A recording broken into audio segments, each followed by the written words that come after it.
So first, welcome everybody. Thank you very much for taking your very valuable time to be here. The first question on this discussion is actually the subject of this panel, which is covering East Africa. I mean, how, when I told that story, I was trying to tell a different part of what we normally see on the news. And both of you are photojournalists, journalists, an editor, head of the chair of the Media Council. Now, Kenya Editors Guild, excuse me, Kenya Editors Guild. How is this, how do we tell stories differently now versus when my father was covering Ethiopia, Somalia, Rwanda, when international media only wanted stories about famine and genocide and war in Africa? They didn't want anything positive. How has that changed? And so I'll kick off with ladies first. Georgina, your take on that. Hi everybody. I'm Georgina Goodwin. I'm a freelance photojournalist and photographer with 17 years experience. I've known Amin since the beginning of my career. My company now has expanded to become a media agency, GG Images Media, and we work with local photographers and media talent all around Africa. So one of the things that I really feel has changed, well, there's quite a few things. One is the audience is much more interested in hearing what people on the ground say who've lived there their whole life, who've born there. The detail of that kind of life is more interesting now, not just a big gloss over and one big story.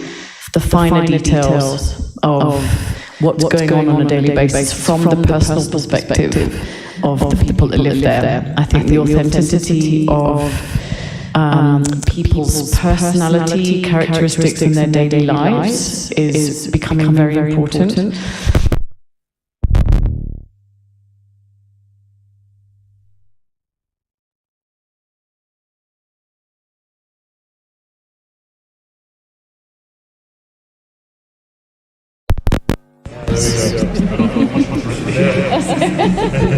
There we are.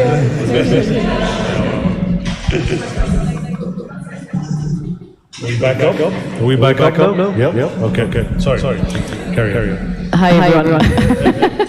I think also it's becoming and has become much more important. Selling a story needs to have a positive twist to it. We're all very tired of everything being negative. We do want to feel empowered, and I think despite our human nature, which can be quite negative, I think ultimately we respond best to when stories are positive, and we want ourselves to feel good about it. So one of the key things is when you're telling a story, it's really key to find that positive and make it something that people can take home and feel empowered, having experienced that story, and what else can they do to either engage with it or share that further. I think those are some key changes that we're seeing. Perfect, thanks, George. Kabir, the majority of the work that you do is for international agencies, AFP, AP, other magazines around the world. Are they still asking for the negative stories? Is that what you can find easier to sell rather than positive stories? You're getting a tough time. Good question. I don't think so. I think that a story is only as good as the person telling it. And I don't think that any single person should have the responsibility to tell an entire story. So there's going to be different photographers and writers, videographers, editors at the other side of it who make the story come alive. To come back to what you were discussing a little bit earlier, to learn, as I did, I spent time in your dad's archive. To learn from someone as great as your dad, looking at his pictures, there's a lot to borrow. And so, in that sense, we should learn from the past. But a lot has changed, and I think this is something perhaps Churchill can discuss is that audiences now are much more educated. There's a much bigger audience available for print, for digital, and they're more educated. And so their expectations are higher. And so I think that we have a responsibility as photojournalists to make sure that the quality of our pictures and our stories is better all the time. And then we're telling, it's such a complicated area. I think we have a responsibility to tell things as they are, whether they're good or bad or whatever they are. I think it's our responsibility to make sure that we tell the story as accurately as possible. And then you have somebody like an editor who comes in and says, is it really like this? What is it like this? How the story? Because what we shoot sometimes, and this is the part that maybe people don't think about all that often. I can take 50 or 100 pictures of an event, something that happens, and then they're out of my hands. They go to a news desk, and somebody like Churchill then with the rest of his team looks at what's there and what's not there, and they make a decision about what gets printed or what gets published. And their decision to do that can quite seriously change the context of how something is reported or viewed or considered. And so whenever I'm making a picture, I always think that this picture has to be the best that it can possibly be, so that there are no questions left. So that in my mind, whether it's a single image or a series of images, they will do the job. Lovely segue to you, Churchill. As an editor, how much do you censor yourself in terms of the photography, the photojournalism part in particular? Because you can give some very graphic images of events that happen, whether it's a terrorist attack, whether it's a bomb blast, whether it's a famine story. How do you decide what your readers, viewers are allowed to see? Because you are the last barrier or the last censor to what they can see. And I've had a lot of conversations with editors and disagreed with an enormous number of them, as I think people should see everything. But there's also a question of taste, of ethics, of how you portray people that have been in very difficult situations. How do you make that call? What does it do to you? Thanks, Amin. I've always thought you're my friend, but I'm asking myself now whether indeed you are, because you want to embarrass me before the audience. Very, very difficult question, to be frank. And the best way to illustrate just how difficult it is just to admit that I don't know of any editor who presented the exact same facts at different points in time would make exact same decision. So it's always a moving target, and there are a whole host of variety of things intervening as you try to make that decision. But many questions are consistent throughout that mental journey. The first one usually is truth. Do you want to project? Is my truth your truth? Is it Regina's truth? Is it our truth?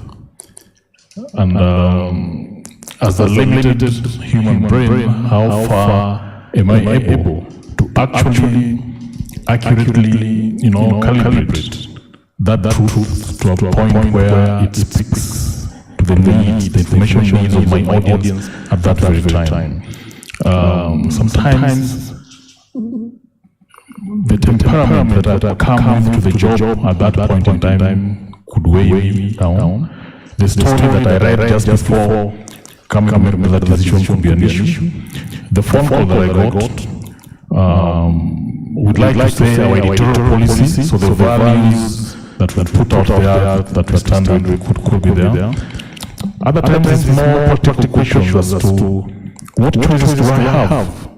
There could be tens of thousands of photos out there. But at that point in time, I only have 10. So in this sense, my choice is limited to just 10 options. So I would say many things come into play. But at the end of the day, you try to ask yourself, what best serves society? What will make sure that tomorrow we will have a slightly better place to be? Sometimes we want to favor the weak and the minorities in society because they don't have a voice. But other times, maybe we want to drive change, so we become a bit more activist in what we do. So it moves. I'll follow up on that one, Jojo, with you as well. Do you sometimes make a decision on what is going to be on the front page of your newspaper, for example, when you're an editor, and doing that full time? Say Westgate. Let's take Westgate as an example. I had a chat with Joe Dindo about the decision that he took to put a particular picture on the front page. And he got a lot of pushback on that. But an international editor who maybe doesn't have the same connection to Kenya. So somebody that's picking up something from Kabir on AFP or Reuters, Thomas's pictures of Reuters.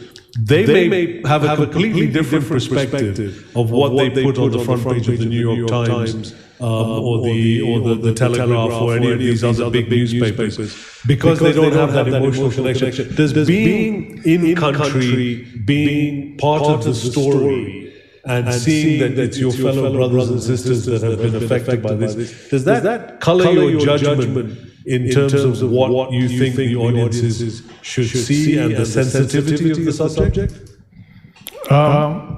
I think the short answer is yes, and it does in many ways. Westgate is one example, but many of the stories that we do every other day that one might think is routine and mundane also present a lot more of that. In days gone by, it used to be, especially during the Moi era, it used to be that when you are working on a sensitive story about government, you try as much as possible to make sure that it cannot be traced back to you. And many of the editors then, what they'll do, they'll find somebody in Washington, somebody in London, and have them run that story. Then they'll come back and say, the Washington Post is reporting this, the Times of London is reporting that, yet it's their own story. But because they're so close to the issues, and therefore they become very vulnerable to really playback or aftermath of that story. They try to protect themselves in that manner. The same sometimes is available to fast-moving events such as Westgate. The nature of the Westgate story was such that the sheer amount of anger that was in the hearts of Kenyans was so huge that anybody who got it wrong that day got a lot of feedback. And it's not only the editors, there are many others who got public feedback on the decisions. Kabir, let's Westgate, you were there. You were inside Westgate. As a Kenyan, did you shoot it differently to knowing what maybe your clients might want from that? Did you shoot it differently because it was home? Absolutely not. I mean, it's always different when it's home. These are people you know, these are people you see, there's an understanding of culture, of language, of moments, of spaces, things that when you're somewhere else, it's very easy to understand them as an outsider or to perceive them differently.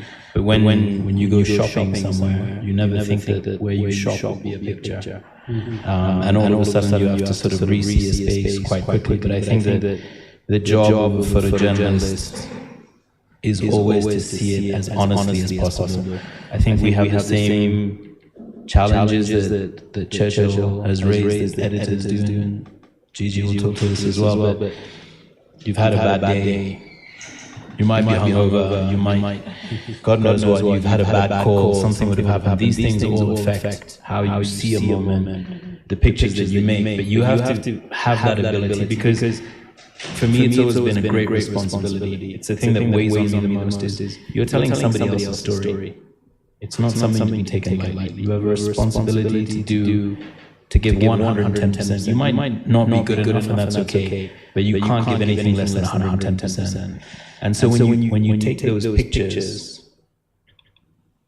it's impossible. Like and you see it, you feel it. I don't know a single photojournalist who's being honest, who can say that they look at things and don't feel something. The picture that resonates the most is, whether it's received well or badly or in any context, is the one that has the most emotion. And you can be sure that person making that picture feels that moment, because otherwise you can't, if you're just not good enough to see it. If you can't feel it, you will never make that picture. Georgina, post-election violence, 2007. Yeah. This idea of photojournalists interfering or trying to change the story. You and I had this discussion back then because you were trying to stop someone from lighting a car, lighting a fuel, lighting a petrol station on fire, and you were screaming and shouting at them. But again, was that because this is your home? And you felt more attached to wanting to do that rather than someone who's just come off a plane in London and couldn't really care if the fuel station blows up. There's probably a better picture. If the fuel station blows up, they might actually even be helping the guy. I have to say that. But yes. Is that an ethical? That's also an ethical question. How do we, as local journalists, cover stories in a different way? I will admit, absolutely, I did stop the guy. I didn't want to see it blown up. I really didn't. And if I had been in another country or somewhere where I wasn't as connected, I would not have done that. So rightly or wrongly, it's what completely came out.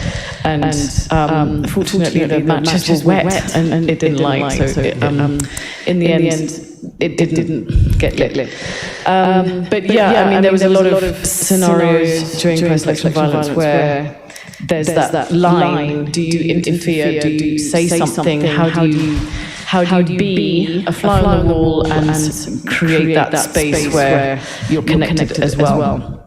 And carrying on a little bit from what Kabir was saying. The police had gone into Kibera and they opened fire, and a couple of people had been killed, and they were brought to Masaba Hospital, which is no longer. And I was there when these people were brought in. There was nobody else there, and this is really, really important moment. There's not one other journalist, and if I wasn't there, then this didn't happen. And the responsibility of feeling that moment, making powerful images, making sure, I'm getting goosebumps, making sure that gets out, and that part of the story is told as part of the huge, massive whole. How much do you affect, how much do you interact with that? And at that moment, actually, I had to walk away. It was the first time. It was the 3rd of January, 2008. It went off. When did it go off? 28th.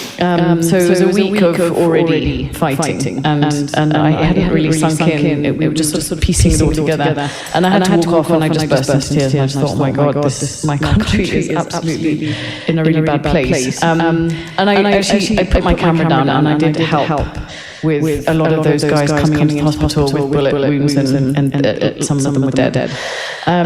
So there's that line as well. When do you put your camera down? Firstly, for me, it's important you're a human first, then a photographer. So if there's a point where you need to be a human and make that place better by being human, but also if you can also cover it as well as a photographer, so that story is told. It's a very difficult space, and I think if your authenticity and your heart, if you're in that right place, then you will make the call that you need to make. Just to jump in there for a second, it's human first always. I think different photographers, photojournalists have make their own decision. We're humans first. The stories that never get told about us is how many people we get out of places, the things that happen that aren't documented on a camera by somebody else, because we're the ones with the camera. So, the amount of people, Westgate, before I had even made a single frame, I pulled 30 people out. First aid, same way Deuce did. These are the things that don't get told, and to me, I think everybody has a different opinion, and it's not just because it's here, it's whether it's here or anywhere else in the world. human first, picture second. So I'm going to move on to this aspect of what has changed in the last 10 years dramatically in this profession is social media.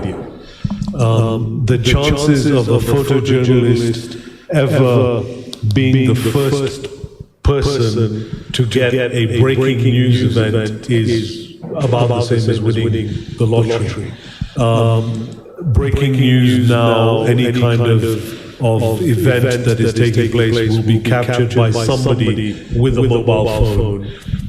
How do you, Churchill, start with you, how do you authenticate that content?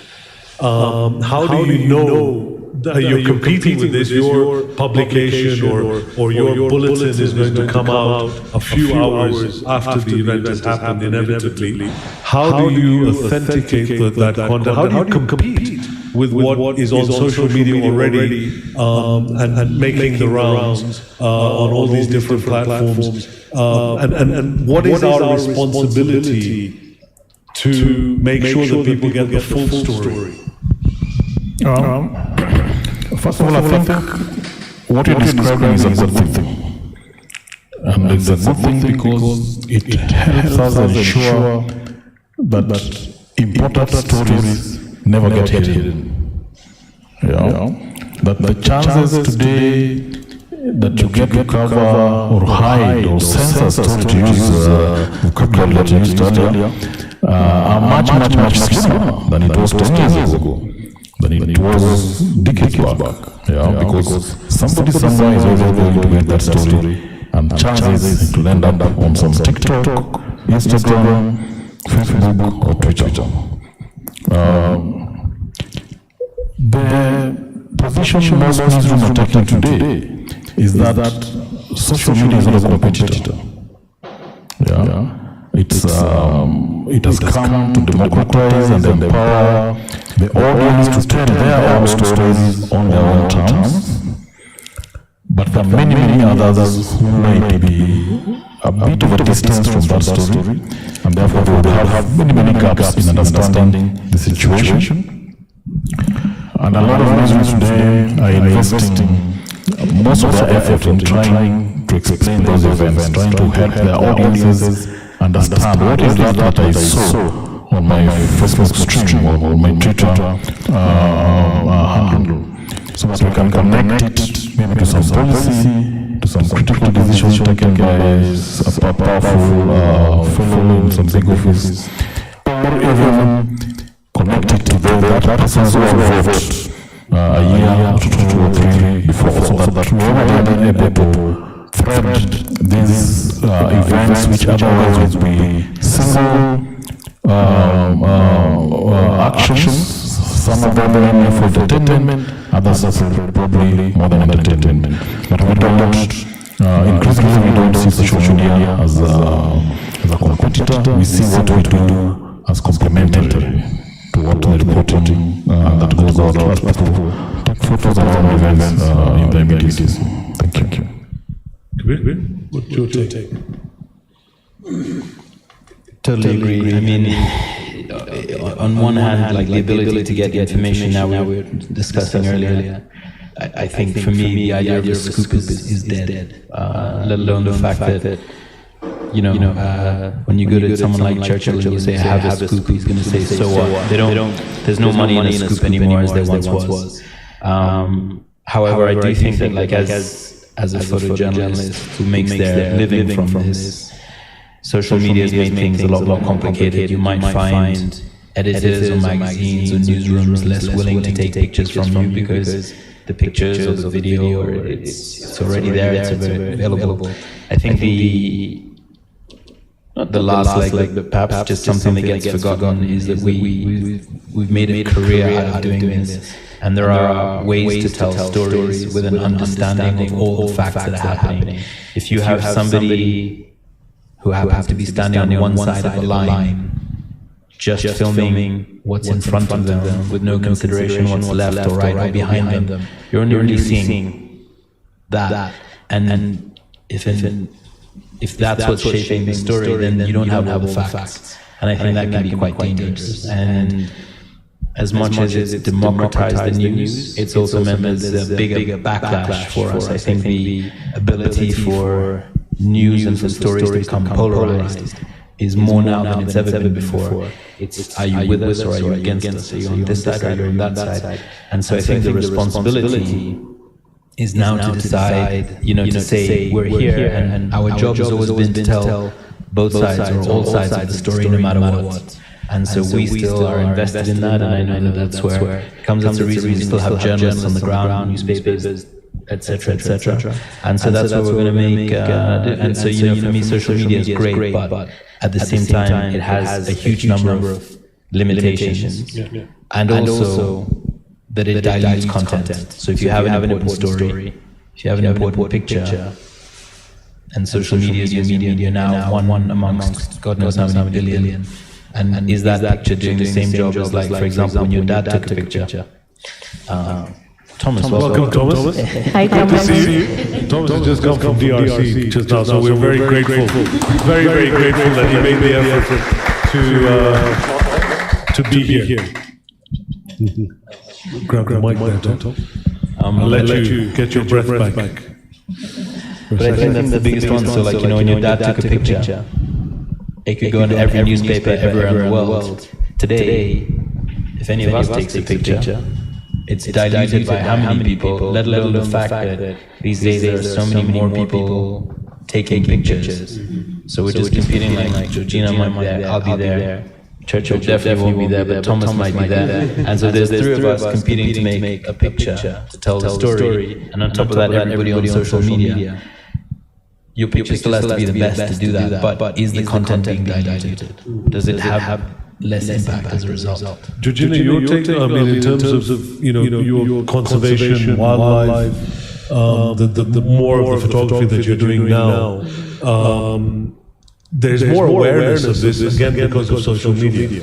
There's more awareness of the fact that drought is a massive problem to wildlife and the number of animals and elephants and stuff that are dying off at the moment. But a lot of this we would not have known 10 years ago because there weren't many people who could access those areas. But now people are doing stuff on social media. Rangers have got mobile phones, they're taking stuff, photographing things, filming things in the field, putting it out there. How does that make your job easier or harder or better? Yeah, it's incredibly supporting of the cause. For me, my mind is going here to the ethics of it all. When Kabir is talking, we're doing a sort of human interest story. Not saying that there's some elements of the truth that need to be more important than others, but it seems to be it's more difficult to get it right when it's about the people. But when you have a big story like the drought and it's affecting wildlife, it's a lot easier to make a big statement and for it to be okay. I think. And so the social media element of it has been incredibly helpful. We've got hundreds of foundations who are coming forward with their social media platforms, and causes are raising funds for the things that are going on around the country. So I think it's a lot less humanly personal when you're dealing with wildlife. Everybody is in the boat, they want to help. But when you're talking about communities and people, it becomes a lot more difficult and more important to manage the ethics and make sure that, yes, there's three of us get the facts right. I may be a little bit off base, I hope I'm not, but it's a bit easier just to do a wildlife story when it's about wildlife. But when you bring in the human element, there's a lot more people watching out for what the facts are and making sure that that's correct. Thomas, let me bring you in here. As the only staff, you're head of the Reuters Bureau here for photography. How much does London dictate the type of content that they want to see from you here? How much of a say do you have as a Kenyan covering stories related to Kenya or the region, how much do they listen to you? Because I know this was when my dad was photographed, this was a constant battle over what he wanted to photograph versus what they were asking for from London. How does that? Is that still the case, or do they give you a free rein? Thank you very much. And again, I apologize for coming in late. I had a quick assignment in and out of the DRC this morning, invited by the Kenya Defense Forces, and I think this will also be part of my discussion to that question. Where I sit at Reuters here in Nairobi, I sell the agenda to my editors in London and New York, wherever they are. And normally what I do, I have to tell them why. They'll always ask, why do we care? Why does the client care about, for example, going into Congo, following the Kenya Defense Forces troops for a day? So budget issue will come in. The client always comes first. Why do the clients care about KDF, for example, going into the DRC? And I'll be like, yeah, we are in the brink, waiting for possible clashes of war happening in Goma. So Kenya is going to act as a buffer.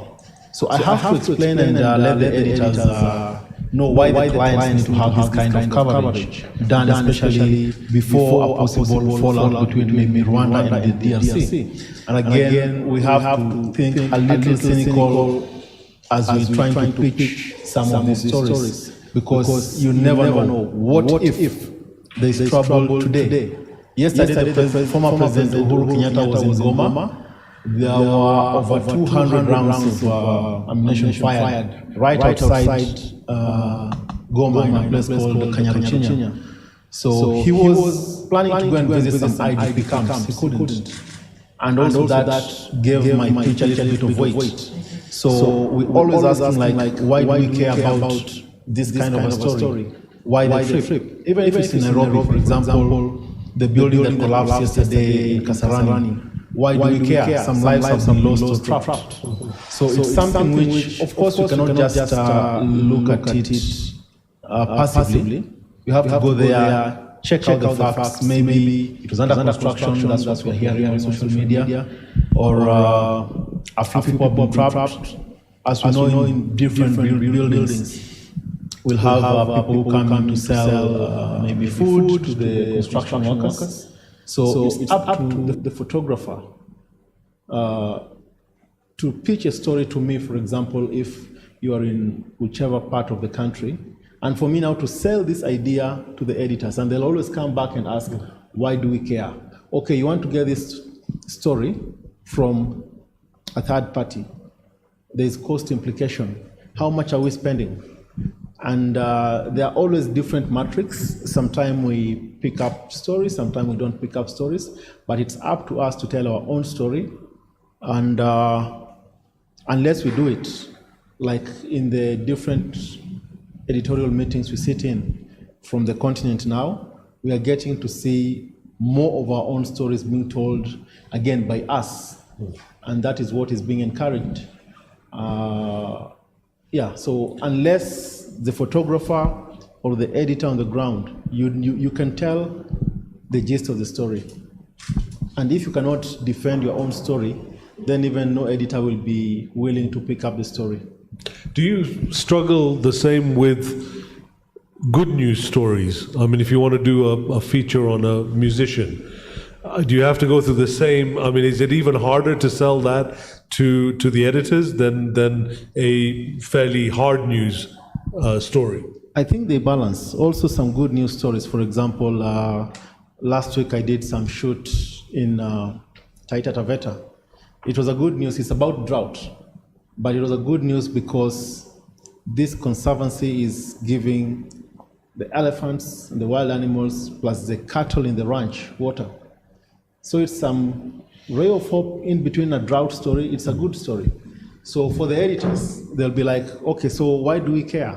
We care because here we have wild animals alongside cattle sharing water. So it's a positive story, and unless you defend it properly. Again, one challenge we have at the moment in the agency world is the issues happening in Ukraine. You can be pitching a story, but the editors have just come out of a meeting where maybe they've spoken about spending like thousands of dollars in Ukraine. So their minds are not interested in what you're trying to offer. So it's up to us again to just come back and keep knocking that door, saying, justifying. And writing a pitch is like, why do people care? What are the risks? What is the synopsis to that particular story? What is the budget, proximity, and how soon can we have the story done? If you can put all those things in one communication, so that you also don't keep going back and forth with the same editor asking about, to push your agenda. Of course, we have those other stories happening, but also nobody should forget about Africa. Yeah. We have to tell whatever we have to tell. It's our own story, it's our own space. We know in all the publications of the world, there is a space for Africa. So even if 100 people have been killed in an airstrike somewhere, we still have to say, even if there's a demonstration, however small, in Nairobi, we still cover it. If there's Bill Gates is in town, and you have access, you have information that tomorrow he'll be in this institution, it's a good story. Push it. Of course, money is a thing, but we have to keep knocking the door. Is there, and I'll ask all of you this now because I want to open it up to the audience as well. Is there a future for young African photojournalists? Can they make a profession out of, can they make a living out of this profession, given all the challenges, the social media, the way news is being disseminated now? Do they, and if there is opportunities for them, do they need to be affiliated with any of the big media houses, whether local or international, in order to make a living, or can they do it themselves on their own platforms, on the social media platforms? You train a lot of young journalists, Georgina. I'll start with you and work my way around. Okay, very important topical question. I would not wish anyone to start a career in this right now. It's incredibly difficult, and as Kabir has also alluded to, incredibly competitive. There's lots of us, there's lots of people out there doing the stories. Very saturated, lots of people, all the stories have been done, no scoops left. I mean, where does it leave us all?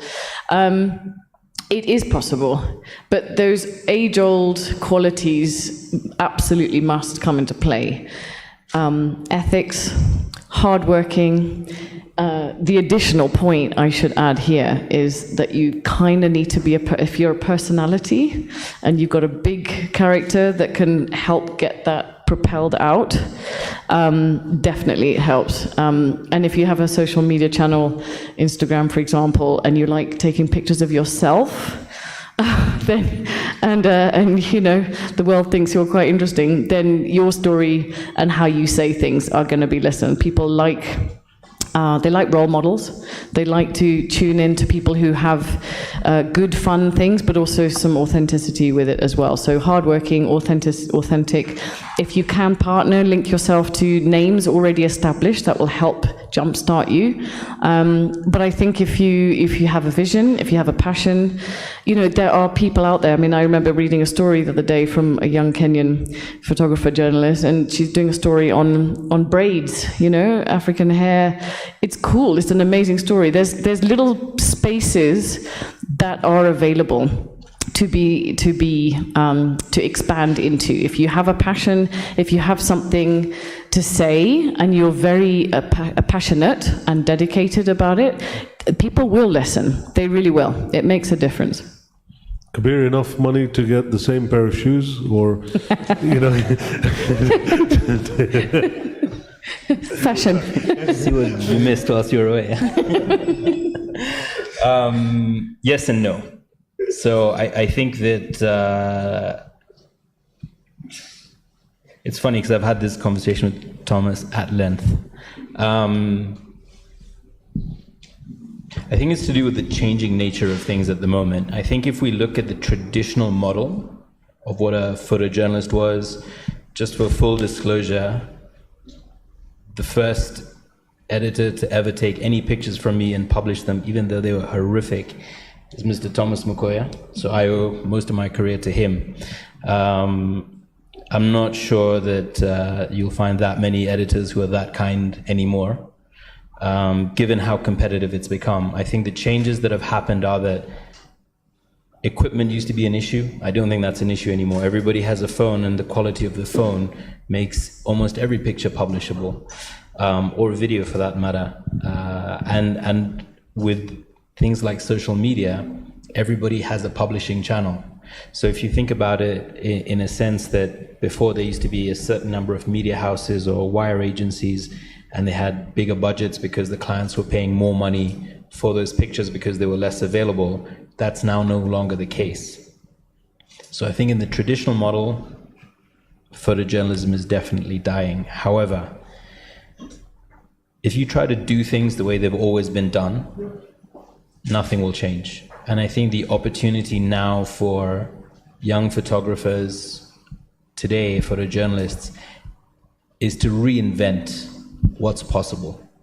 And you know, when we talk about the challenges, we're talking about everything we know, like, can you make money on social media? Sure, I think you can, a little bit. How much is enough?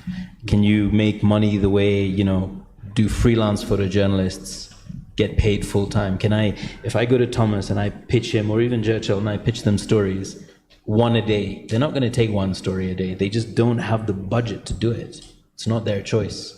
There's budgetary constraints.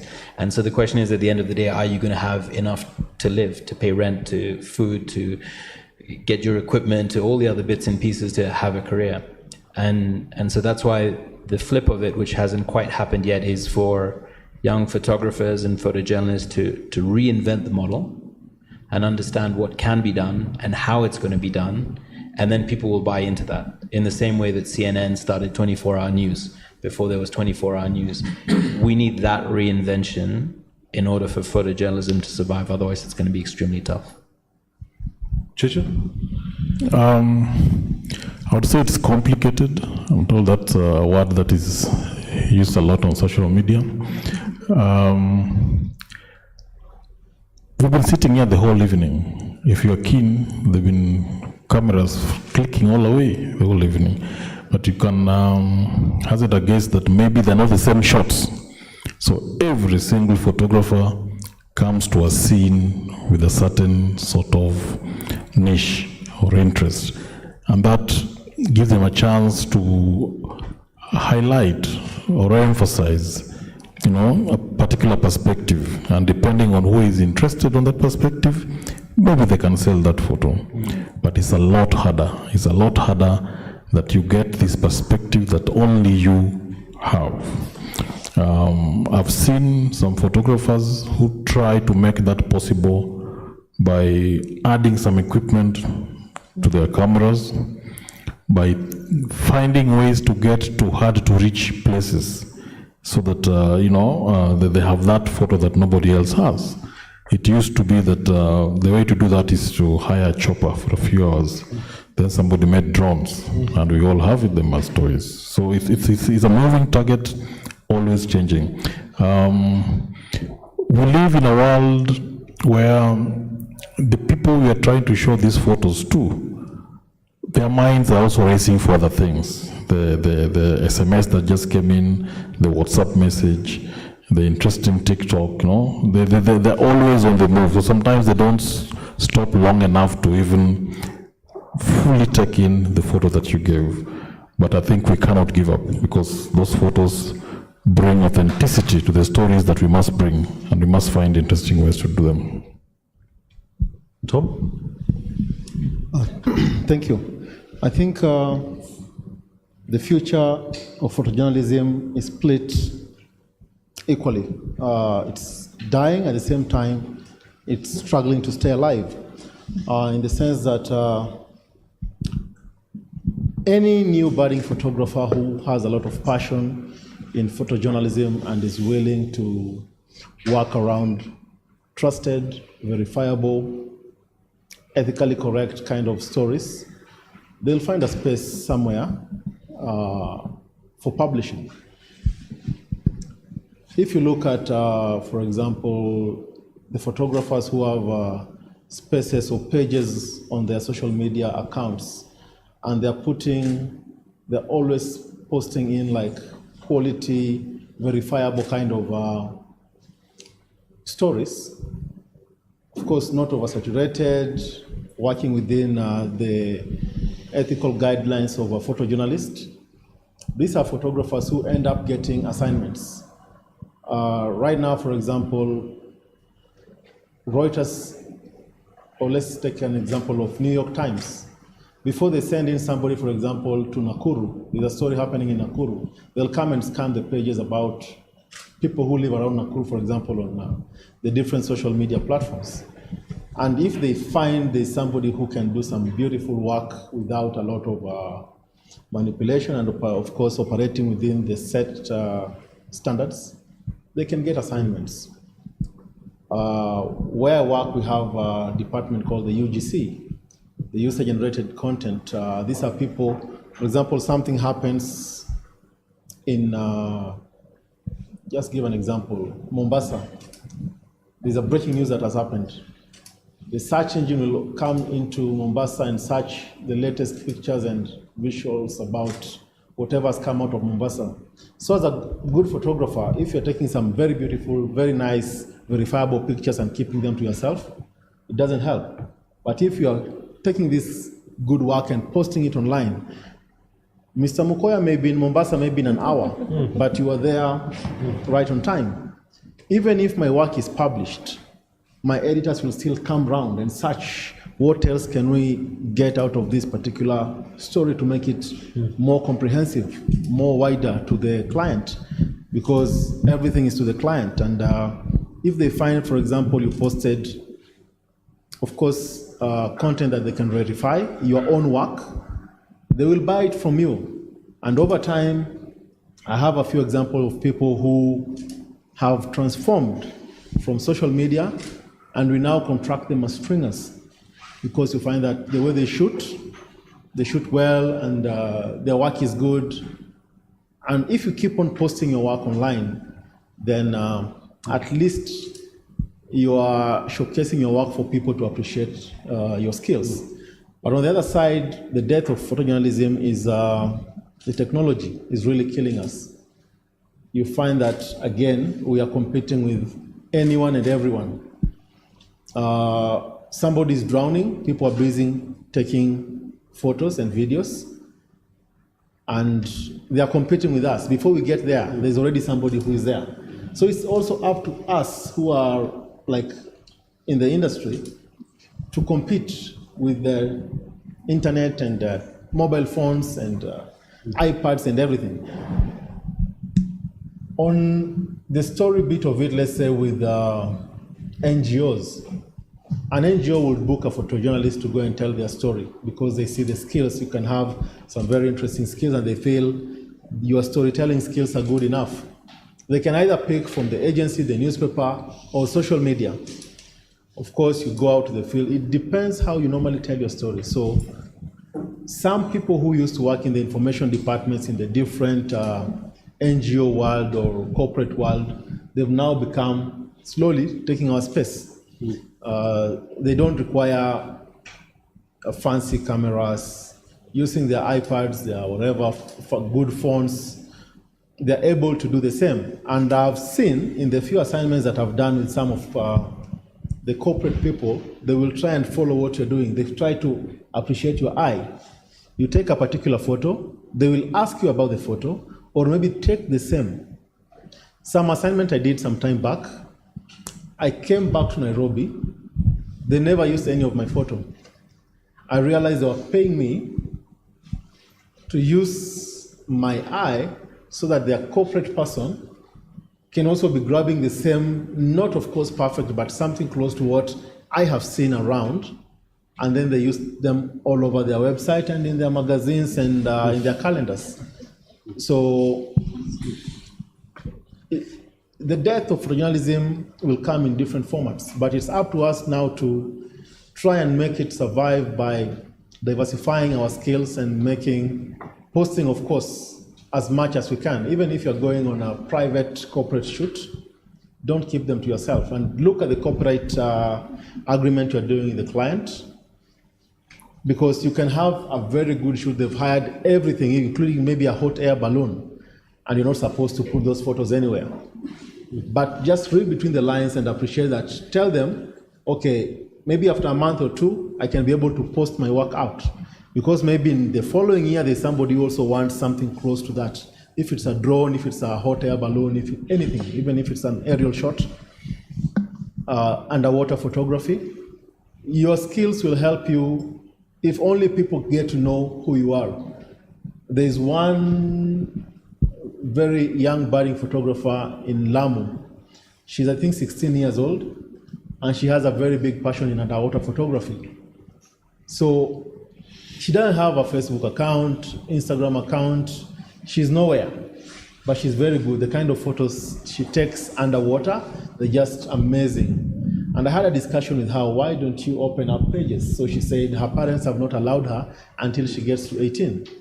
So again, it's the rebirth of photojournalism, the death of photojournalism, everything is all entangled together, but I think the glass is half full. Did you want to say something? Yeah, I just wanted to add to that.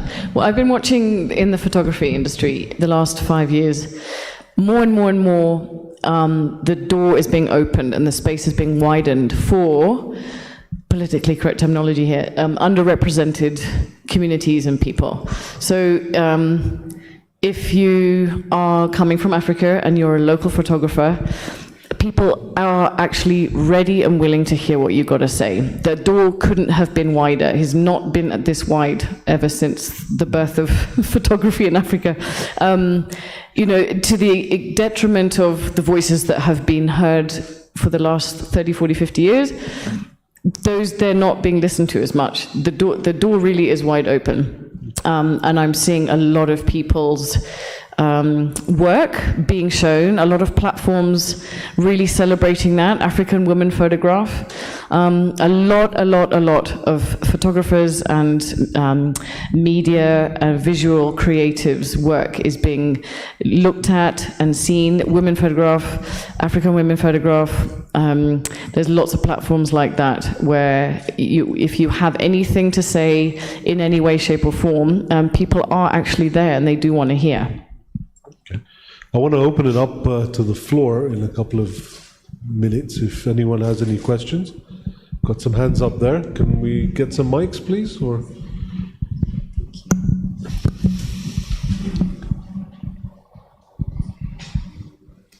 start there and go. Okay, hi everyone. Tom, this goes. Tom, is at the end? Yes. Yes. Okay, good. Tom. Tom, what's happening? Oh, okay. I've been asked to stand. So, Tom, what's happening in Congo right now, and what are our forces doing there, and what were you covering today? I've been very interested about that. Are you allowed to say? Can you disclose that? Yeah. So in the DRC, we have the M23 rebels who are said to be backed by the neighbor, and they're just like 15 kilometers outside the city of Goma, which is the capital of North Kivu province. And these rebels are holding a lot of civilians, so they cannot be attacked by the FRDC or the MONUSCO forces. So the Kenya Defense Forces have gone in to buffer, to try and release the civilians who are held hostage. But at the same time, if their mandate would change any time, depending on the situation on the ground. Like yesterday, as I said before, our former president was trying to go and talk to the internally displaced people. And part of the rebels, just to push him away, they fired so many rounds in the air just to scare the whole situation. And anytime, the rebels can decide to capture the city of Goma, which is big. And this story by itself, of course, we have a lot of MONUSCO forces out there.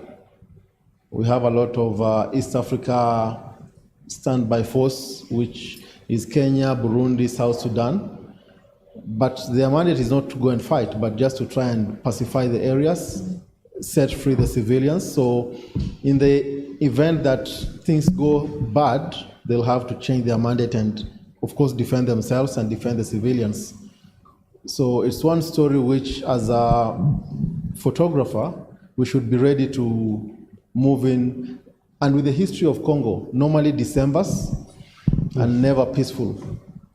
The rebels have really come down from the airport fence to where the rebels are is less than 10 kilometers, which means like they are up the hills facing the city down. So you can imagine in terms of combat, they'll have an upper hand because they'll be fighting downwards, while the other brigade will be fighting upwards. And they know their terrain very well, they know how to fight, they know the history of the country and the different neighborhoods of Goma. So if they decide to take it up, at least I've gotten a few photos of the Kenya Defense Forces arriving in Goma and just doing some little bit of patrol there, just in preparation of a story. And also part of my mission today was just to reestablish my contacts within the KDF, so that in case something happens and I'm inside Congo, I can be able to call a few people that I've refreshed my contacts with, and they'll be able maybe to help. Yeah. Can I ask one more follow-up question? Sure. Back to Tom. Back to Tom. So how easy would it be for me to go to Congo, like tomorrow, and capture a bit of this story, if I want to go in with my phone and just capture a bit of what's going on? Congo by itself is just a complicated broccoli. I look at it like a broccoli. It's a big country full of forests and stuff like that, but Goma by itself is as big as, you can say something close to Mombasa or Kisumu, because it has even central banks, all NGOs are there, very different diplomatic missions are also having offices there. So for you as a photographer to go into Congo, it's not like in Nairobi or in Kenya. You need to get accreditation from the Ministry of Information in the DRC in Kinshasa, which is expensive. Of course, 1 year accreditation will go for $1,000. If you are taking like a 3-month accreditation, it should be like $250. Also in Burundi, they charge for accreditation. It's only here that you can sometimes come and do your trade and nobody will follow you. But in Congo, in the event that they capture you getting photos or covering anything, social media or media-wise, then they can really lock you up. So at least you have to follow specific steps. If you're going there for like 3 months, just pay the $250, you are safe. But for sure, if you're freelance and if business-wise, that money you'll get it in a day. Yeah, you will get assignments. Once you have accreditation and you know you are safe to operate, there are jobs out there. Okay. Question there, right? Good evening. Oh, do you want me to stand up? Hi, good evening. My name is Meti. I'm from Ethiopia. Thank you very much, everyone. My question is actually for all of you panelists, including you, Salim, as a moderator. I think you should be asked questions. Your answers probably are very relevant for all of us, not only as storytellers or journalists, but also as individuals who follow the media. Regardless of how strong you are emotionally or spiritually, the stories you follow get under your skin. Sometimes you cannot even differentiate between the person you and the storyteller you. So how do you maintain your sanity? What are the tools and the activities, the routines you follow when you have to deal with really stressful stories? I take the example of the famine as an example, because I can imagine the people behind the camera, like Mohammed Amin and the others, how much stress they had to go through, particularly while they're watching it again. You know, post-production, editing, that also gets you so much close to your story. So what are your tools and tips? Thank you. Thank you, Mary. You want to start with Georgina? Tools to cope? That's a great question.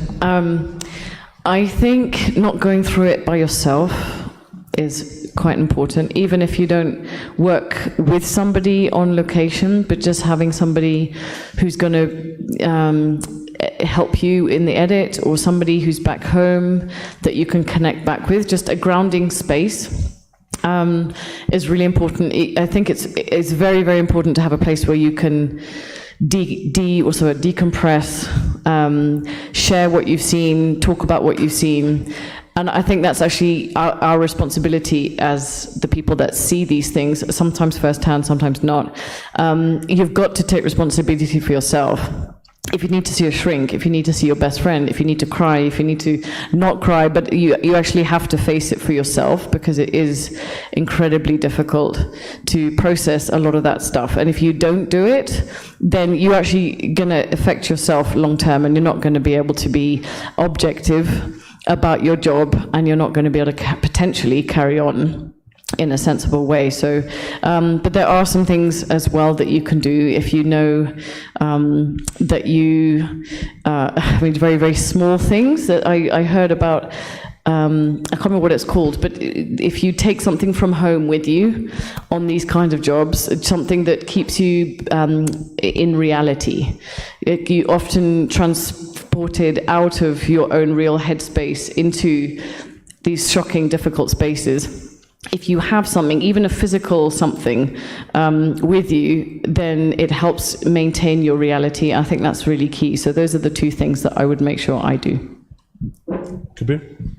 Yeah, I think it's so individual depending on the kind of photographer and person that you are, photojournalist. I think personally, for me, it's always been a question of that I recognize, especially in those tough situations, that I'm only there for very few moments compared to the people whose story I'm telling. And it always helps to keep me super grounded to remember that in something like a drought or a conflict, the conflicts go on for a long time, droughts go on for a long time. We may be there for hours, days, or even weeks sometimes, but it's nowhere near the hardship that the people are going there. So I think being able to give yourself that perspective. Secondly is also understanding that you're there to try to make a difference. And that your role is to do the best job that you can possibly do. The reason that you're there is to tell somebody else's story, and that story matters, and you have to do a great job of it as best as you can. I think that really helps to keep you grounded as well.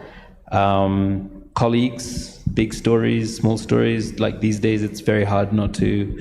I mean, I remember one day rocking up in Madagascar and somebody taps me on the back of my shoulder, and lo and behold, Mr. Mukoya presents himself.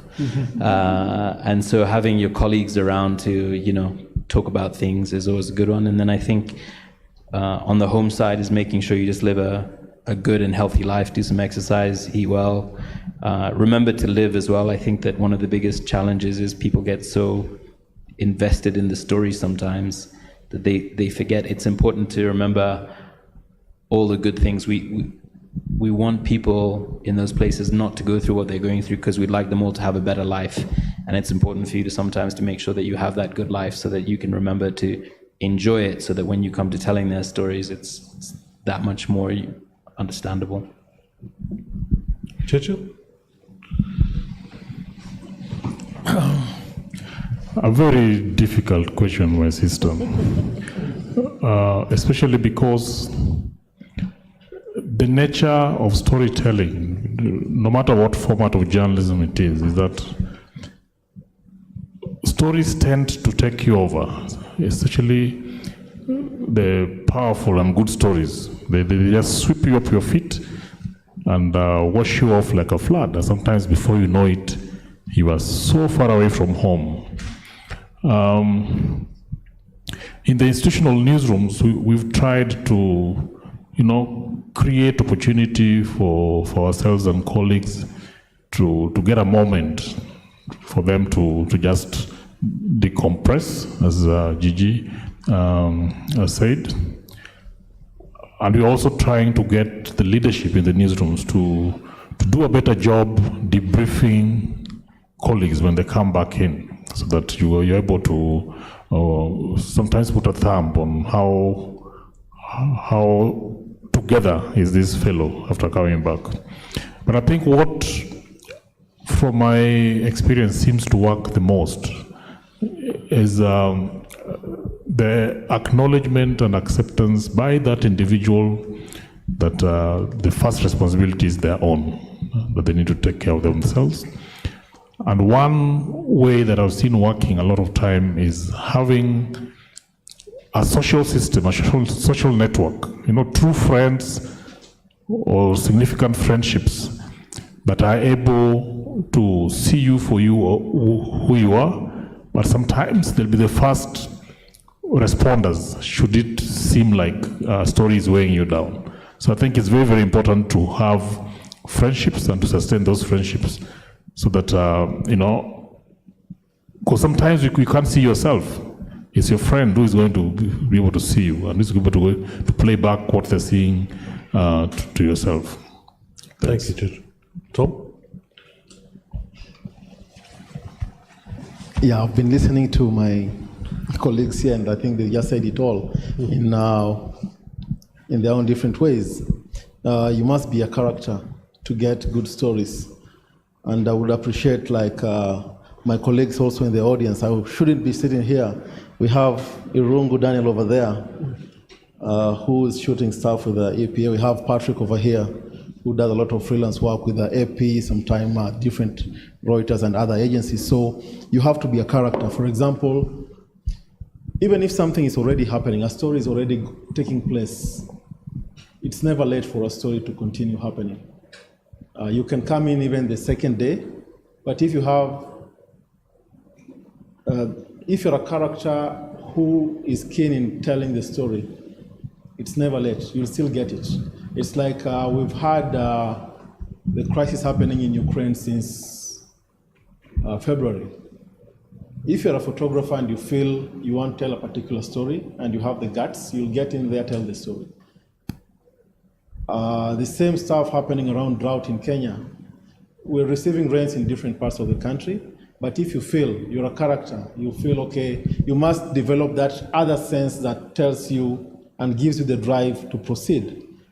I have a very good friend, Brian Nganga, who is shooting with the Associated Press. He said, okay, people have gone to Samburu, people have gone to northern Kenya, people have gone to different parts of the country. He decided to go to Magadi in Kajiado last week. He got some very brilliant images and putting them, juxtaposing those very beautiful shots with the current rains we are receiving.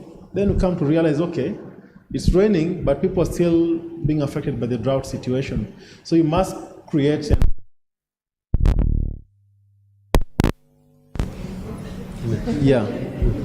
solidify your contacts, have a good network of people, establish rapport.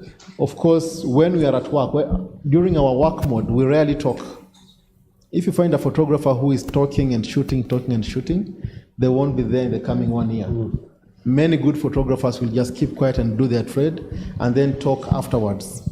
Sometimes we are snobs. We are told like, these people are snobs, they don't talk. For the people trying to join the industry, they'll find it tough because we'll never talk when we are on assignment. Maybe through such forums we'll come and talk about what we've seen, or maybe if you keep on knocking and persisting on becoming a friend or networking with someone, then you'll get to know some of the stories.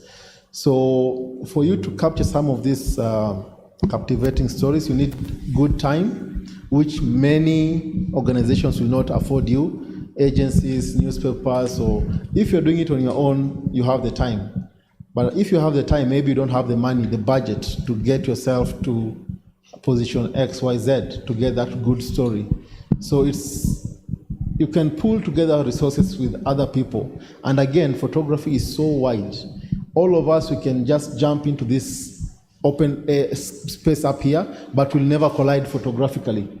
Because everybody has a different eye, everybody has a different character in photography. So even if we took a shuttle or we hired a Land Cruiser somewhere to the field, we'll all get different pictures, we'll all tell different stories, but from the same vehicle. So what I believe is like, the more we work closely together, as Kabir said, I met him in Madagascar, we were covering an election story, which was again an interesting election situation. And he told his story, I told my story, we all got our work published all over. And it's great when you have somebody also looking at your back. Because if you decide to go, for example, to Mandera by yourself, security-wise, it's not maybe safe, or you don't. You can be dehydrated. You're a photographer. Your equipment can jam. But if you are with someone, you can maybe discuss, negotiate. I've seen people sharing camera equipment. For those ones who cannot afford to buy camera, you go on assignment, then you work in turns. You say, okay, even at the regular Mara crossing river, like you can do it in shifts, but everybody will tell their own story. So if you want to maybe in a way get better stories, you work in a team. The days of explosives to me, I think, are long gone because the appetite of the audiences is different. People want things which they can consume, of course, told in a interesting and personal way. I can take a trip to the moon by myself. Whatever photos I'll get over there, they may not even have a single viewership, maybe even on social media. But if you're with someone, maybe you can discuss, they can help you maybe see what you've not seen. And I like working with some of the photographers in Nairobi here. Once we meet in the field, they even jog my mind. If I'm by myself, I can just shoot, and then I'll review the pictures, send to the wire, whatever I feel like sending. But when I'm with someone, it's like you are having a team. At the same time, it's not competition, but you're motivating each other to get the perfect shot. And that's why you find, okay, one challenge of working in a team is like somebody will say, let's go. The other will be like, let's stay for another 30 minutes. Maybe the light is not very good. But you get motivated when you're working in that kind of a network, a team. And basically, you just have to be a character. You don't just shoot and go. Even a press conference, for example, people are just seated like we're sitting here. That's why you can see the photographers here. They keep shooting because they are characters. If it was somebody who just came and got that shot, they would snap and go. But they're still doing their thing because they feel, okay, maybe this guy will give this facial expression, this kind of gesture. And unless you anticipate for such, you possess that character, that other sense or element of always inquiring, the inquisivity of trying to just maybe what if the lights go off? What if there's bang bang outside there? What if somebody drops? What if one of us falls down, fatigue or something? So that what if element is always what sometimes keeps and pushes us, like assists us to get good stories. And maybe to finish on that, every photographer is the best advocate to their work.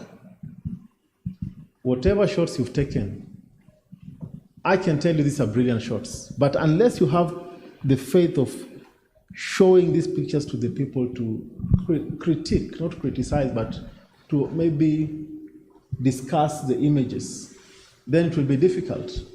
But you must have that willingness to show your work to other people. Don't just shoot and keep everything to yourself.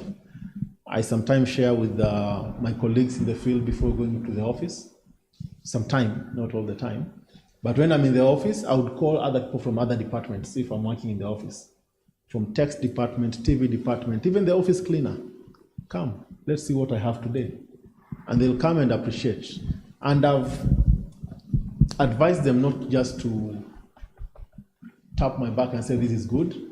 If they see something which they think I should crop out, sometimes I work with them in that manner.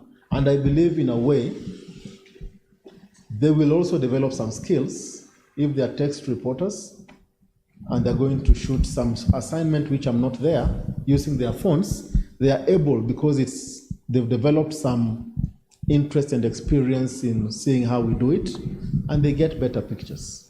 Thank you. I just wanted to add something into that sanity on the job. Planning, safety. If you absolutely must plan all the way along, and the better you plan, the more experienced you become with planning, the better you can plan. That gives you peace of mind, and it leads into keeping you safe. If you have both of those, then that goes a long way to actually keeping you sane and keeping you really good at what you do. Yes. Hi, this is mainly directed to the editor. So, Mr. Mukoya, I'm hoping I'm getting your name right. No, Churchill? Yeah. Yes. So, Yes. the media has... Oh, sorry, my bad. So, Churchill, sorry. So, the media has a very bad reputation in the sense of, like, the journalists have also been labeled. There's this bad taboo topic in terms of propaganda, and along those lines, as an editor, how much of the truth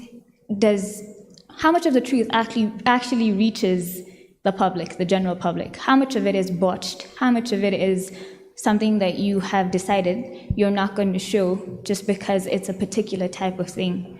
So I guess my question is, to what degree of the truth are you actually showing us? And what degree is it propaganda?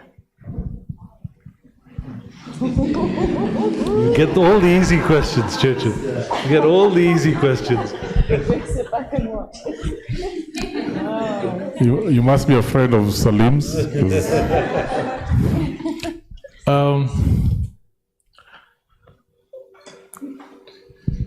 We live today in a world where people believe they are entitled to their own truths. And it so happens that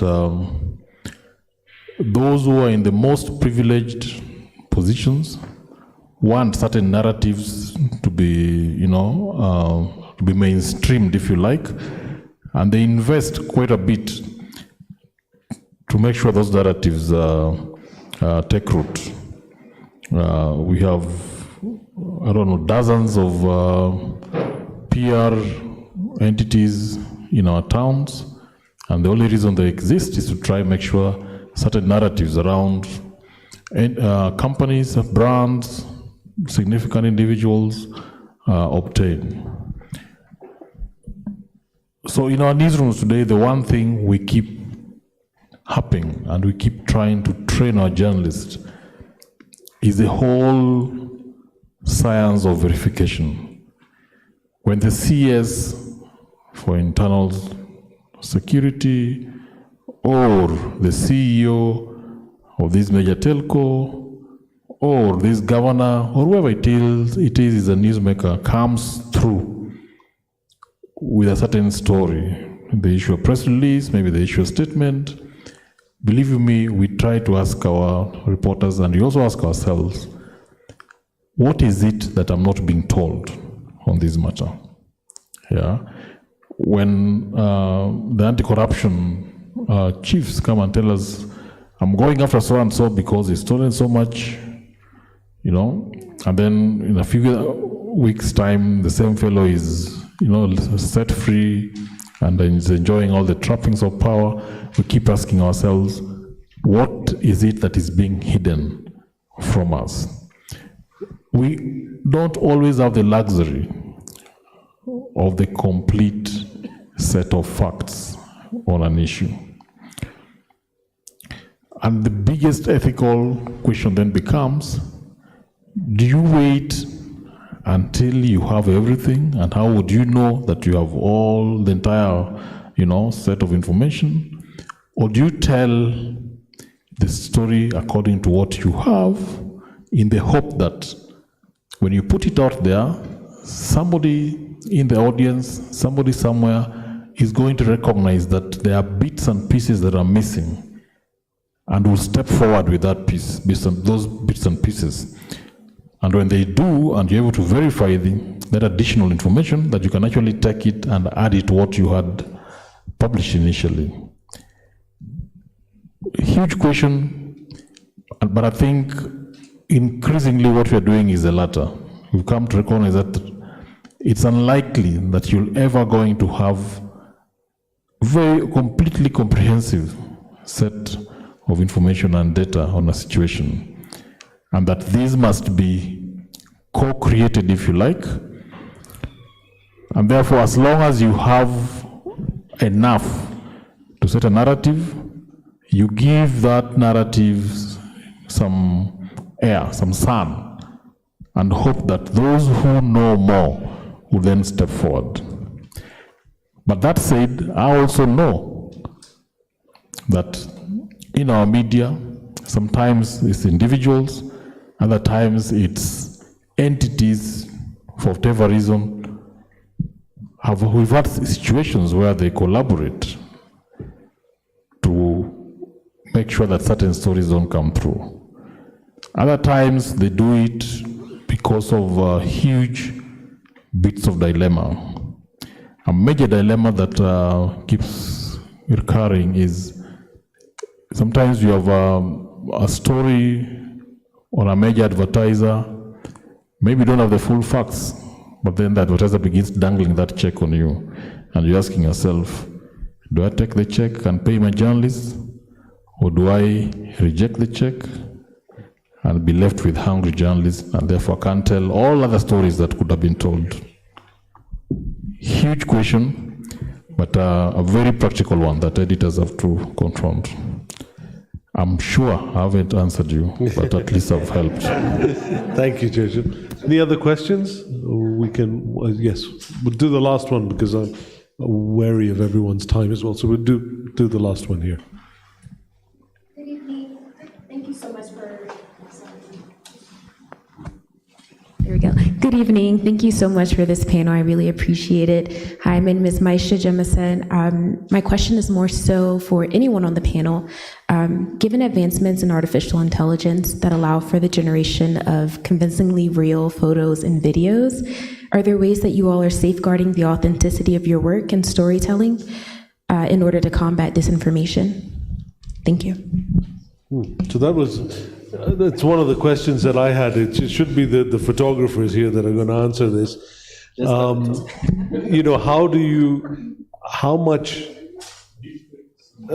much fake content is, well, we know there's a lot of fake content out there.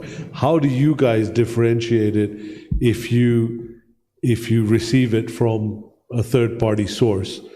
And I think if that's the questions you're asking is, and also how much do you change your own images to, a crop here, a way a photo is angled in a certain way, what might be, Thomas, as you said earlier, what might be cropped out or not, can change the whole perspective of that story. So how much do you guys do in post-production that was perhaps not done during my father's time? Because they didn't have post-production, they didn't have computers. They had to be more authentic, if I may say. So how much of that work do you guys do, and how do you spot the fakes? Or I can clarify the question. The bigger question is about disinformation and how you combat that in your work. But I think a concern for me, so I'm at the Leverhulme Center for the Future of Intelligence, and we do a lot of work on ethics in AI. And so I'm curious if these examples of deepfakes, as you mentioned, Mr. Editor, does that play a part in your work, and how do you differentiate that even when it comes across your desk? That's a nice way to end things. Thomas, you want to start off? I think one of the biggest success to countering all those fakes is the good use of social media. Anyone who does anything which is deemed to not be ethically correct in photojournalism world will, of course, straight away get people watching. You realize that different photographers, as they practice their journalism on social media, if you either add or remove anything within the frame, then people will pick it out. And there are people who are always scanning to pick out anything. And for you to build your reputation and make sure that you are safely guarded, you just operate within the standard working procedures. Work with trust principles, be ethically correct, let your photos be able to tell the story as they are, because we are telling stories visually, but if you now start, let's say, posing people around, if you pose people, it's not bad, but you have to let the people know that through the caption. You can say so and so poses. Let's say CEO XYZ is posing for this particular photo, or the children in a particular region are posing for a photo. But don't put people around and let them smile or do whatever, cry. We've seen people who've done that, and they're not in the industry at the moment. Some few who may still be surviving, of course, their days are numbered. I know locally of many people who have lost their jobs because of those kind of setups. I can give you an example of a soccer match. A photographer comes to a soccer match after the game is done, 90 minutes are gone, and then he brings two players from opposite sides, tells them to tussle with the ball because they'll get a space in the paper tomorrow. So they go back to the field with their uniform and they're tussling with the ball. And if you look at the picture as a photographer, you can tell the lens used is not even a sport kind of everything is just in very good focus, and the touch line is in a different location. The tussle is not real. So if you do those kind of things, those photographers are not in the industry anymore. I won't name names, but it has happened and we've seen, and we are lucky to be still working because we operate within the trusted lines of photojournalism. The other thing would be the challenge which I've seen of late. We are now moving to the era where you are a visual storyteller. You have to take photos and again struggle and do a little bit of video into it. And for video, that line is very faint. You can do some of those things on video, but on photos, you cannot. Like setting up somebody to come in for an interview, you tell them, walk through that door, I'll be filming, come and sit here, set up shots, maybe do a little bit, use your computer, write something down. Those will pass in video, but in photos, you should know I'm now doing motion, not stills. In the event you have a photo on stills, which is part of that setup shot, just keep it to yourself and don't give it out anywhere. Because once it comes out, if you're watching on your own page, let's say you have a social media page, people will not trust it. So you will lose clients. If it's in a newspaper, of course, people are there waiting. You may think people are not following my photography in the newspaper, but every picture receives equal kind of critique and assessment from the readers. If you're shooting it in an agency, you can imagine where I work, for example, in Reuters, somebody says, Reuters has posted a picture in Goma. I am so fired. They will not accept anything. I'll be given a chance to defend myself. The other issue will be, I'll be told to send my whole file, everything that I shot. And if there's a particular frame that you staged or you did not capture it within the set ethics of photojournalism, the editors will come to know. So, of course, we've seen set-up photos which have even won awards, but just indicate that it's posed, or if you've calibrated the colors, let the people know. You'll be defending yourself if you say, yeah, maybe I used this program to a little bit enhance this photo, than giving it out as an original picture, which can never be taken by anyone else. It has never been taken, and it will never be taken unless you do what you've done into your picture. Kabir? Chetal, do you want to talk about artificial As Kabir is organizing his thoughts, I can be a filler. Please. Just two things. Number one, in this business, your name is your bond.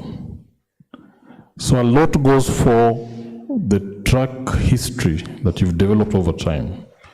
So if a photo comes to me and the byline is of this known professional photojournalist, chance that I take it at face value are very high, because this a lady or a gentleman who has built a reputation behind that name, and they know the risks they would take by allowing even one manipulated photo to come in.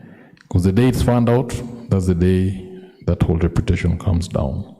But on the bigger question of disinformation, it used to be that if we did publish it, it's not our problem. If the audience chose to follow a fake thing published elsewhere, we'll just stand by and watch. But today, many newsrooms are seeing a responsibility in helping their audiences figure out stuff. So if a piece of disinformation is going viral and sometimes causing anxiety, public despondency, or just getting a lot of traction, then we see it as our responsibility to debunk it. As long as we can, check it and demonstrate that this is not real, then we'll put out stories or whatever it is, that this piece of info going around is not true. Thank you.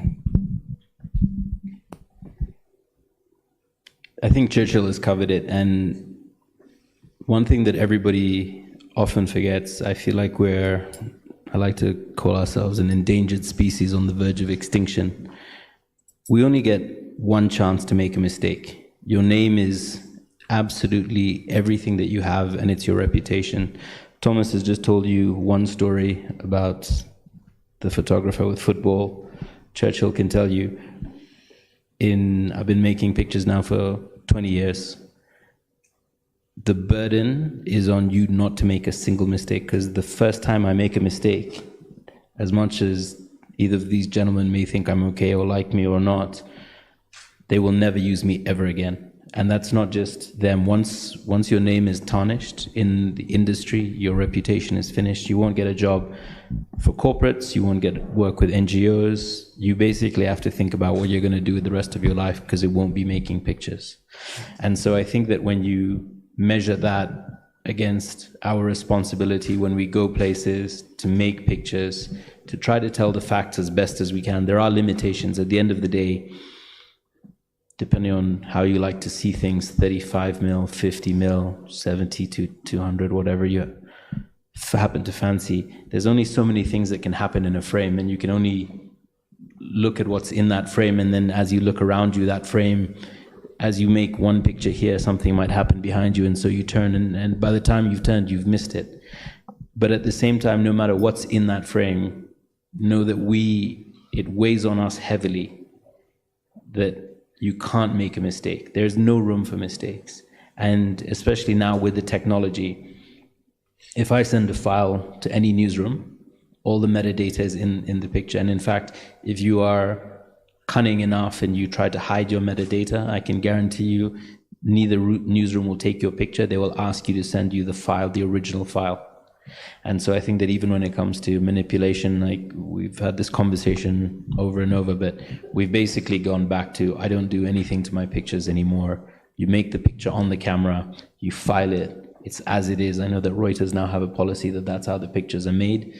I think there are some discussions, and like Thomas has alluded to, I think that if you are going to do something, you should just declare it. It doesn't make it a better or worse picture. It's just being honest to say, sometimes the technology, to give the photographer the benefit of the doubt, may not reflect what you see. You may see something, I may see a color that's not accurately reflected on the camera, and so I try to correct that color, and there's nothing wrong with doing that, I don't think, so long as you're not changing the content of the picture. But at the same time, you have to tell somebody that that's what you've done. I don't think you should make it a secret. And then, yeah, like I said, if the first mistake you make, and these days more so than ever before, anything you do wrong will be known, because you're not just being judged by your editors, you're being judged on social media and by the newspapers and magazines who publish your work.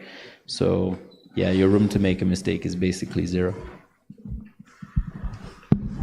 Bringing that word in, disinformation, but Kabir's alluded to this as well, our audience is very much more educated than they used to be. And I think we have the responsibility as content creators and media journalists to do our own research and make sure that anything that comes our way in terms of a story, we research on that and we do get as much information on it as possible, which will then help us not make the mistake or take something that is true that is not. But carrying on a few other things, handing in your raw files, it is paramount these days. You can't make a mistake. However, the example of Mr. Steve McCurry, I don't know if you guys know about this, but a couple of years ago, was it last year? He was found to have manipulated quite a lot of his images over all the years. He's one of the most famous photographers of all time. He took the famous photograph of the Afghan girl. If you Google Steve McCurry and image manipulation, you'll get the full story. But bringing Mo back into this, what he had available to him in terms of the tools of manipulation or just adjusting his pictures, those are the tools that we use today. If you are an ethical photojournalist, which is, I mean, the word shouldn't even have to be in there. If you're a photojournalist, you should be working within the guidelines that Thomas has alluded to. Well-pressed photo have very, very clear outline guidelines on how you need to function in terms of your production of images, not misleading the audience, not adding or changing any pixels. You can crop out extraneous material, is what they call it, you know, a stump or the edge of something, but if you can't crop out any people and you can't change the meaning of the shot. You can't vignette or smoky your corners to change the meaning. You know, there's some very, very clear outlines within which we work, and the end result is exactly what Kabir says. Don't change anything. Then you're true to yourself, you're true to what's going on, you do your best on the job. But unfortunately, and those are the tools that Mo had available to him. You can dodge, you can burn, you can do all the darkroom stuff. That's the ethical stuff. That's what we should be working within now. Keep it simple. And don't change anything. Obviously, the hue of your camera can't read white the way our eyes see white, so you correct for that. Those are working within normal parameters of how we see images. Just keep it simple. But Steve McCurry seems to have continued on with his stratospheric career.